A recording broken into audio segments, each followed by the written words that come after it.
Hey everyone! Today I wanted to do a short spoiler-free review of My Sister the Serial Killer by Owen Ken Braithwaite. I hope I said that correctly. I read this a few months ago when I was in lockdown. I actually did it as a part of a book club that I put together at my previous employer, and we all discussed it, and I thought it was a really interesting one. It's kind of out of the usual realm of what I normally read or what I've read before on this account. My previous feed was mainly just like YA and more like romance and fantasy. This one was a bit different, but it is something that I'm really interested in, like that I usually watch more of with crime, and I definitely want to read a lot more of this. Anyway, the book itself. So again, no spoilers. The book immediately grabbed my attention. I listened to this as an audiobook, and yeah, I think I was like cleaning while I was listening to it, and immediately I was like, okay, this is about to get really real. But it just caught my attention. It was kind of like Mara Dyer. It's one of the only few books that immediately, like in the very first sentence, very first chapter, I was like hooked. And it kept me like on the edge of my seat the whole time.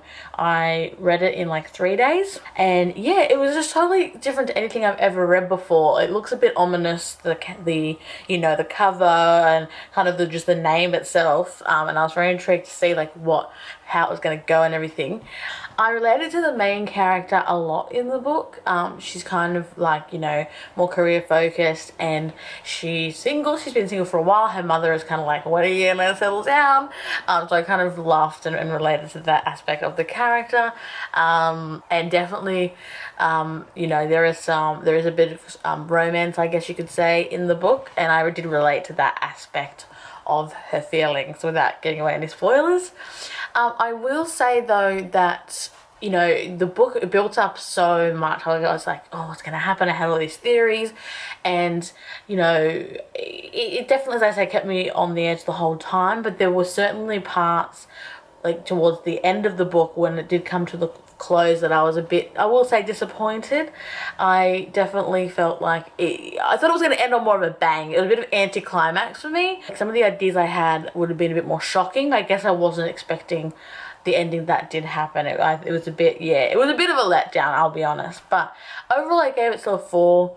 For me, the fact that it grabbed me and kept me on the edge of my seat the whole time, it got that 4. It was just, yeah, the ending. I hate when there's like an open ending, or if it feels climactic. Yeah, it definitely did feel like a bit like, woo, and then we just went like that. Even instead of like going boom back down, where we're just kind of like, oh, okay, we're done. Like, that's the end.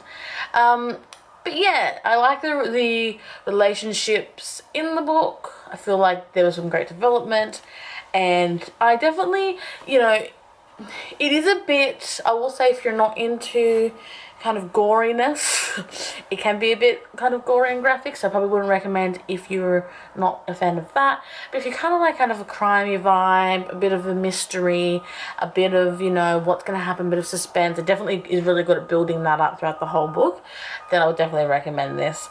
So yeah, overall I gave it a 4, and yeah, I definitely want to try and read more books like that. Today I wanted to do a short spoiler-free review.